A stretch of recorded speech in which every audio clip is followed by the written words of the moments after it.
দিল্লিতে এসেছি, ঘুরতে বেরিয়েছি, আর ভিডিও দেবো না এটা কোনোদিনই হতে পারে না। অনেক দিনই হয়েছে, তো আজকে যেহেতু সানডে আর কোনো কাজ নেই, তো ভাবলাম একটু বাইরে থেকে ঘুরে আসি। বাইরে প্রচুর রোদ, এটা জেনেও একটা ছাতা নিয়ে বেরিয়ে গেলাম। যেহেতু একটু দূরে আছে তাই জন্য মেট্রোটা আমি নিলাম, দিল্লি মেট্রো। তো আমি আর আমার কালিগ দুজন মিলে চলে গেলাম আমাদের ডেস্টিনেশন।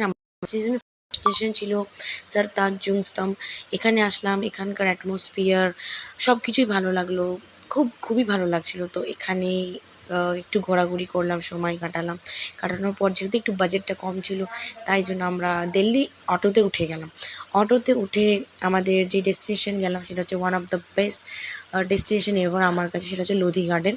এখানেও কিছুটা সময় কাটালাম, কিছুটা খাওয়া দাওয়া করলাম, তারপরে চলে গেলাম আমরা ইন্ডিয়া গেট দেখতে। ওর কোথায় গেলাম, কি করলাম, এটা দেখার জন্য কিন্তু আমার চ্যানেলটাকে অবশ্যই সাবস্ক্রাইব করতে হবে। একটা ভিডিওতে কভার আপ করা আমার পক্ষে সম্ভব নয়। সবাই খুব ভালো থাকবে, চ্যানেলটাকে সাবস্ক্রাইব করবে।